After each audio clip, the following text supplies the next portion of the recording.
Chapter 26, Aether, Armor. So you most healed Spike? Twilight asked when everyone regained their composure. Not just healed, Samus replied. He did a lot more for us than that. As Umos approached Spike's weakened form, he gathered energy that seemed to be made of pure light. According to Samus' scan visor, it seemed to be the same type of energy as was stored in the massive collector above the energy controller that dominated the center of the temple. Coming to the first hole in Spike's side, Umos plunged the energy into the wound burned in by dark Aether's atmosphere. A sizzling noise shocked Samus, and Spike roared in pain. You're hurting him. I must burn the poison from the wound, Umos replied. If I do not, it will drive deeper and deeper, and eventually claim his life. I have treated such wounds many times. It will be painful, but he will survive. Please, calm him as I do so. If he becomes too pain-maddened and attacks me, I will be forced to defend myself. There was no hostility in the statement or his voice, merely calm certainty and absolute confidence. Samus found herself reminded of how Old Bird and Grey Voice talked to her back in training whenever she got too unruly. Almost instinctively as a response to that tone, she went to Spike's side. Disengaging her armor, she reached up and held his face in both hands, drawing him down to look her in the eye. I know it hurts, she whispered, but it's a healing pain. It will help you get better. Spike stared into her eyes for a time, then slowly calmed. He visibly flinched every time the energy surged into his wounds, but he no longer writhed. After a time, all the external wounds were dealt with, and Umos approached Spike's face.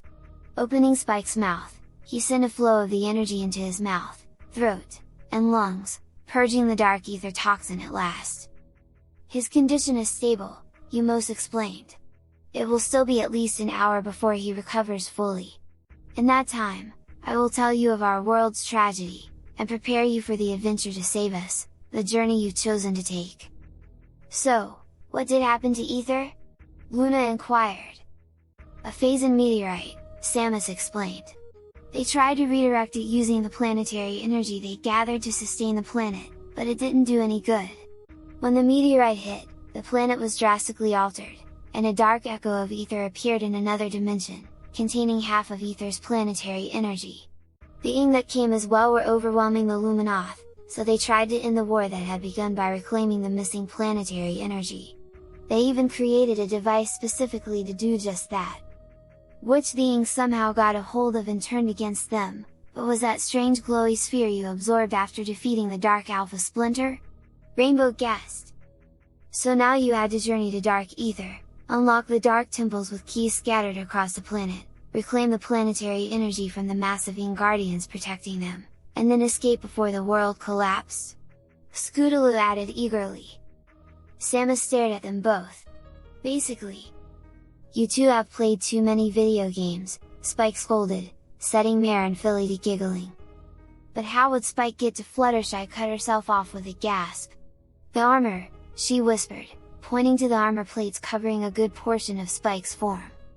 Grinning, Samus continued her tale. As Umos finished telling the story of Aether's fate, Spike had recovered enough to stand. I'm not going to be much help, am I? He asked. Until I've managed to adapt to Dark Aether's environment, which is unlikely, I'll be more a liability than an asset in that world. I did say I would prepare you, Umos explained. With what little energy is left to wield, I cannot do much, but I can do something for you. Gathering energy from the storage unit above, he shaped it before hurling it forward to Spike. Spike stared in surprise at the white and gold armor that appeared over him. Whoa! He flexed himself a bit, but blinked. I feel a little weaker. The armor puts limits on your abilities relative to your environment, Umos explained. In addition, it uses the power it is containing to project an energy field to protect you from environmental effects. It can recharge when exposed to the energy of light crystals, which are scattered throughout Dark Aether. While the protection is limited, it should last you long enough to get from crystal to crystal, oasis to oasis left behind by our soldiers who struggled to save us. Perhaps in time you will adapt to Dark Aether as we could not, and the protection will not need to be as strong. Spike smiled, gazing from one wing to another. The holes that had still been there after the healing were now sealed, and they were surrounded by a faint field of white light. Seeing Spike doing better now, Samus smiled and nodded to Umos, donning her armor again. "We'll do it," she said firmly. Umos smiled, and raised his hand. To Samus' surprise, data fed into her translator program on her scan visor. "I have updated your translator," Umos explained.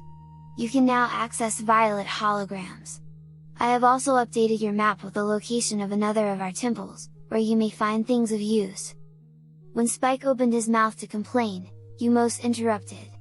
"I do not give you all you would need to access all of Aether and Dark Aether because some areas of Dark Aether are safer to explore than others, and some areas of Aether will be more hostile to you. The areas available to you now are those of the lowest risk, in the hopes you may find equipment left behind by our soldiers that can aid you in your quest."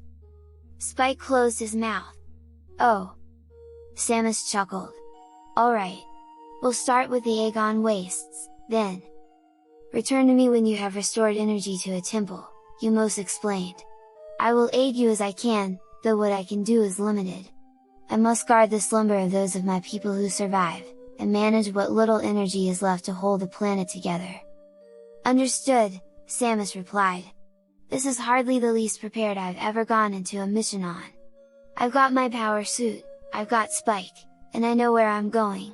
I'm ready for anything." "Bravado, much?" Luna asked archly. "On Zetes, I went up against the full force of the space pirates for a time armed with just a stun pistol," Samus countered. "Compared to that, this was still a walk in the park."